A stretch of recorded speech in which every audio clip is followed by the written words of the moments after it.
अगर आपके बच्चे 13 साल से 19 साल के एज के हैं, टीनेजर है, एडोलेसेंस के हैं और आपको उन्हें हैंडल करने में बहुत सारी डिफिकल्टी आ रही है, तो पेरेंट्स आज का एपिसोड और आज के बाद वाले जो एपिसोड है वो आपके लिए है। नमस्ते, मैं प्रोफेसर महेश खड़के। प्रेसियो क्लॉक इस बुक समरी की सीरीज में आप सभी का हार्दिक स्वागत करता हूं। दोस्तों, गए 10 दिन से हम लोग ये बहुत ही जबरदस्त बुक है पेरेंटिंग एंड काउंसलिंग स्किल, इसकी समरी सुन रहे हैं हम लोग और देख रहे हैं कि हमें बच्चों को हैंडल करते वक्त क्या क्या चीज़ों का ध्यान रखना है। और अभी हम लोग ध्यान आज के एपिसोड में देखने वाले हैं कि एडल्सन्स, डीलिंग विद एडल्सन्स, जो बच्चे 13 साल से 19 साल के एज में है उन्हें टीनेजर बोला जाता है और ये एज ग्रुप को एडल्सेंस का एज ग्रुप बोला जाता है। और इस एज ग्रुप को हैंडल करना एक बहुत ही क्रूशियल टास्क है। बिकॉज दोस्तों, हम लोग जैसे देखते हैं, नदी जब अपना प्रवाह चेंज करती है तो उसके साथ बहुत कुछ चीजें होती है। या तो वो बहुत ही वहां पे खुशहाली लाती है या तो वो डिस्ट्रक्शन कर देती है। सेम चीज यहाँ पे हमारे बच्चों के साथ भी हो सकता है, क्योंकि अभी अभी बच्चे 12 साल से बाल्यावस्था, चाइल्डहुड की पीरियड से अभी एडल्सेंस पीरियड में आ रहे हैं। और इसमें बच्चों के फिजिकल, मेंटल, इमोशनल और ये आते आते इस बार बच्चे कंफ्यूज हो जाते हैं, स्ट्रेस में आ जाते हैं। उन्हें पता नहीं चलता है कि ये सिर्फ मेरे साथ हो रहा है कि और भी किसी के साथ आ रहा है।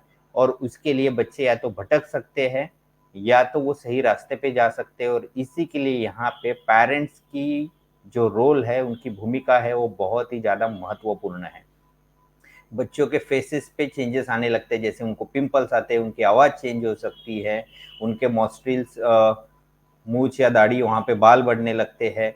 और भी बच्चों की जो सेकेंडरी सेक्सुअल सिस्टम है यहाँ पे डेवलप होने लगती है। और बच्चे यहाँ पे कंफ्यूज होते हैं कि ये सिर्फ मेरे साथ हो रहा है या दूसरे किसी के साथ हो रहा है, क्योंकि ये चेंजेस किसी बच्चे में बहुत जल्दी दिखाई देने लगते हैं, किसी बच्चों में बहुत लेट दिखाई देते हैं। और इसके लिए बात किससे करनी है, दे नेवर नोज। और इसके वजह से बहुत सारा कंफ्यूजन होता है, बच्चे इमोशनली डिस्टर्ब हो जाते हैं because of some physical change, mentally भी डिस्टर्ब हो जाते हैं बिकॉज यहाँ पे पढ़ाई का लेवल भी थोड़ा उन लोगों का बढ़ जाता है।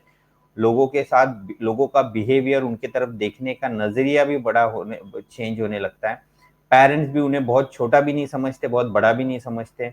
छोटे बच्चों के अंदर खेलना जाना यानी उनको थोड़ा बहुत कुछ कमी महसूस लगती है, और बड़े लोग उनको साथ में रहने नहीं देते हैं। तो ऐसे बीच के एक पीरियड में ये बच्चे फंस जाते हैं और उसके वजह से यहाँ पे बच्चों के भी प्रॉब्लम बहुत ज़्यादा बढ़ने लगते हैं। और इस बार पेरेंट्स की भूमिका बहुत ही महत्वपूर्ण है। पेरेंट्स को as a friend, as a guide, as a adviser अपने बच्चों के लिए हमेशा आपको प्रेजेंट रहना है और उनके आने वाले प्रॉब्लम्स को सॉल्व करना है।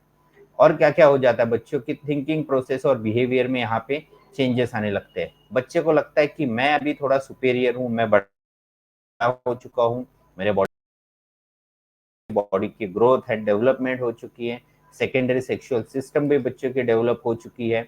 और बच्चों को लगता है कि मैं कुछ तो हूँ, मुझे कोई छोटा ना समझे। बहुत बार पेरेंट्स बोलते हैं आप छोटे हो, आपके लिए नहीं है, आपको ये बात नहीं सुननी है। तो फिर पेरेंट्स, बच्चे यहाँ पे कंफ्यूज होने लगते हैं। छोटे, बहुत छोटे, कभी कभी बोल देते हैं आप बहुत छोटे हो, कभी कभी बोल देते हो आप बड़े हो। तो बच्चे कंफ्यूज होते हैं कि मैं छोटा हूँ या बड़ा हूँ। और एग्जैक्टली फिर वो वहां पे कहीं ना कहीं पे कंफ्यूज होने लगता है। और इसके वजह से फिर बच्चे, उनके जैसे बॉडी में जो चेंजेस आ रहे हैं वैसे उनके दोस्तों में भी आ रहे हैं, उनके फ्रेंड सर्कल में आ रहे हैं। तो बच्चे इस बार फ्रेंड सर्कल में रहना बहुत ज्यादा पसंद करते हैं। और आप सभी ने ये देखा होगा कि बच्चे यहाँ पे पेरेंट्स की बात कम मानते हैं, लेकिन उनका पीयर ग्रुप, उनका जो फ्रेंड का सर्कल है वहाँ पे डिस्कशन ज्यादा होता है, उनकी बात बहुत ज्यादा मानने लगते हैं। बच्चे कभी कभी कुछ कह देते हैं, उनको ऐसे लगता है कि मेरी बात कोई सुन ही नहीं रहा है, मेरे को मिसअंडरस्टैंडिंग हो रही है, मेरी बात कोई नहीं सुन रहा है, मुझे कोई इंपॉर्टेंस नहीं दे रहे हैं। और अगर पेरेंट्स बार बार उनको एडवाइस देने लगे तो उनको वो पसंद भी नहीं आता है और फिर बच्चे का एंगर बढ़ने लगता है। वो फैमिली में रहना, फैमिली फंक्शंस में अटेंड करना, ये सब चीज़ें उसको बिल्कुल अच्छे यहाँ पे नहीं लगती है। अभी यहाँ पे पेरेंट्स का रोल बहुत ही इंपॉर्टेंट है। पेरेंट को एज अ एडवाइजर उसको करना है, लेकिन एडवाइस भी तभी दो जब आपको लगे कि बच्चा गलत रास्ते पे जा रहा है या बच्चा कहीं पे गलती करने वाला है या बच्चा खुद से आपके पास आए। उसको पहले तो कुछ चीजें करने दो, उससे उसको सीखने दो। और बच्चों को हमेशा आपको गाइड करना, एडवाइस देना है, जनरल इंट्रोडक्शन, जनरली आपको बात करनी है, स्पेसिफिकली बच्चों को नहीं टोकना है। फैमिली में जब आप बैठे हो डिस्कस कर रहे हो तो उसको इधर उधर के एग्जाम्पल देते हुए बच्चे को ऐसे नहीं लगना चाहिए सिर्फ मेरे लिए, जनरल आप बात कर रहे हो उससे उसको अनकॉन्शियसली उसको सुनने दो, तब जाके बच्चे को समझ में आएगा कि मैं कुछ ना कुछ गलती कर रहा हूँ। हाँ, बहुत ज़्यादा बड़ी गलतियाँ हो रही है तो उसको डांटना भी ज़रूरी है, लेकिन जनरल अगर जितनी जनरल बात करोगे, इनडायरेक्ट वे से आप उसको समझाओगे, आप कोई उसको अच्छी जगह पे फंक्शन में लेके जाइए, आप कहीं साइंस एग्जीबिशन है ऐसी जगह पे विजिट कीजिए, कहीं पे मेडिटेशंस के या कुछ अच्छे सेशंस है, मोटिवेशनल सेशंस हैं, या कहीं आप किसी को हेल्प करने जा रहे हो आपके ग्रुप के साथ, तो ऐसे टाइम पे बच्चों को वहां पे लेके जाइए, बच्चों को अननोइंगली चीजों को सीखने दीजिए, तब जाके बच्चे आपकी बात मानेंगे। अगर आप स्पेसिफिकली उनको बोलने जाओगे तो वो नहीं होगा।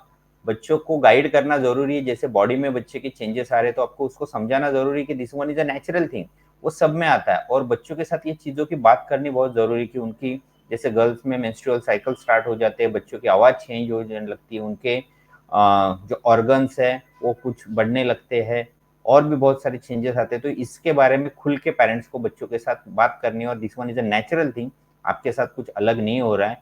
बच्चे इधर उधर ढूंढने से अच्छा, नेट पे आधी अधूरी इन्फॉर्मेशन मिलने से, फ्रेंड से आधी अधूरी इन्फॉर्मेशन मिलने से अच्छा, आप पेरेंट्स को as a guide, as a friend उसके साथ अगर आप बात करोगे तो बच्चों को चीजें जल्दी समझ में आएगी।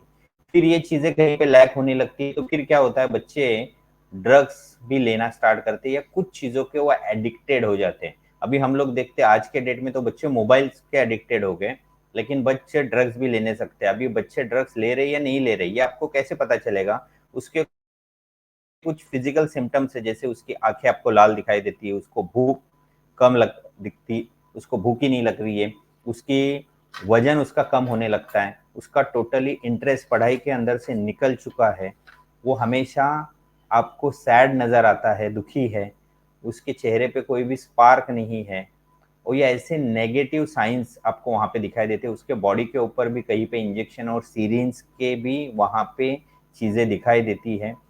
वो उसके कपड़ों में से एक अनइवन स्मेल वहां पे आने लगती है, उसके कपड़ों के ऊपर ब्लड के कुछ स्टेन्स आपको नजर आएंगे। उसके बाद वो most of the time toilets में जाएगा तो वहां से जल्दी बाहर नहीं आएगा। ऐसे भी कुछ चीजें होने लगती है। लेकिन ये बच्चे ये ड्रग्स जो अलग अलग टाइप्स के एडिक्शंस के ऊपर जाते क्यों है?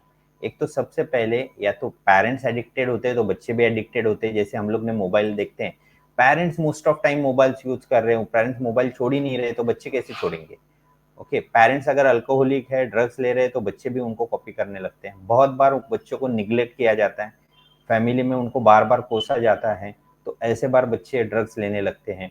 कभी कभी बच्चों के दोनों में से एक पेरेंट्स नहीं होता है, बच्चा काफी टाइम अकेला रहता है तो वो लोनलीनेस महसूस करता है, तो कुछ अलग करना है तो इसके लिए मे बी वो बुरे लोगों के बीच में फंस जाता है और उनके वजह से वो ड्रग्स लेने सकता है।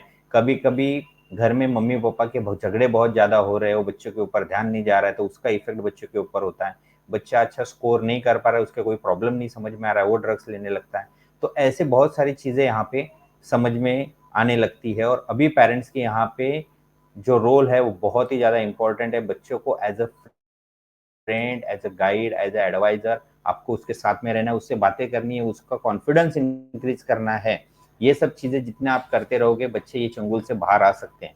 कभी अगर बहुत ज्यादा जरूरत पड़े तो रिहेबिलिटेशन सेंटर्स भी वहां पे होते हैं, वहां पे भी आप बच्चों को लेके जा सकते हो। तो पेरेंट्स बहुत ही ज्यादा इंपॉर्टेंट है। हमारे बच्चे अगर एडिक्टेड हो रहे हैं, अगर हमें पता चल रहा है या कोई हमें बता रहा है, तो हमें बच्चों को थोड़ा ये उम्र में ध्यान देना बहुत ज़्यादा ज़रूरी है, क्योंकि ये एज में बहुत बच्चे इमोशनली क्राइसिस में है। वो अच्छी जगह पे जाके लाइफ को बहुत अच्छा बना सकते हैं, लेकिन बुरे रास्ते पे चले गए तो लाइफ स्पॉइल हो सकती है, और उसके साथ उसी की और आपकी फैमिली की भी हो सकती है। तो प्लीज़ प्लीज़ प्लीज़ बच्चों पे ध्यान दीजिए। कल ये एडल्सन्स के जो प्रॉब्लम्स है इसके ऊपर हम लोग 2-3 एपिसोड में बात करेंगे। कल हम लोग पीयर प्रेशर, सेक्स एजुकेशन, ये चीज़ के ऊपर बात करेंगे। लेकिन अगर आपको आपके बच्चों से रिलेटेड कोई भी इश्यूज है तो नीचे डिस्क्रिप्शन में दिए हुए कॉन्टैक्ट नंबर पे आप मुझे संपर्क कर सकते हो। आपको मदद करके मुझे बहुत ही मजा आएगा। लेकिन जाते जाते कुछ चीजें आप याद रखिए, सुबह सूरज से पहले उठिए, ताकि आप लोगों को हर रोज 2 से 3 घंटे एक्स्ट्रा मिलेंगे। सुबह उठते ही 40 मिनट्स की फिजिकल एक्सरसाइज कीजिए, 10 मिनट्स का मेडिटेशन कीजिए, उसके बाद आपको आइडियाज आएंगे। रात को सोने से पहले और सुबह उठते ही आपको वो आइडियाज़ को पढ़ना है, ताकि आप वो फ्लो में रहोगे, आप जल्दी से जल्दी सक्सेस अचीव कर सकते हो। ये मेरे वीडियोज़ अगर आपको अच्छे लग रहे होंगे तो आप इसके ऊपर कमेंट कीजिए। आप ये वीडियो उसको आपके फ्रेंड सर्कल में, आपके प्राइवेट सर्कल में शेयर कीजिए, ताकि लोगों को फैमिलीज़ में जो प्रॉब्लम्स आ रहे हैं वो उनको सॉल्व करने में ईज़ी होगा। सबसे इम्पोर्टेंट, मेरा जो यूट्यूब चैनल है वीएम ट्यूटोरियल, उसके ऊपर सब्सक्राइब कीजिए और अपने दोस्तों में उसको शेयर कीजिए। कल हम लोग फिर मिलते हैं एडल्सेंस के जो अदर इश्यूज हैं उसको लेके, और उससे उनको बाहर कैसे निकालना है ये हम लोग उस एपिसोड में ज़रूर सुनेंगे। तब तक रुकते हैं। थैंक यू, शब्बा खैर, धन्यवाद।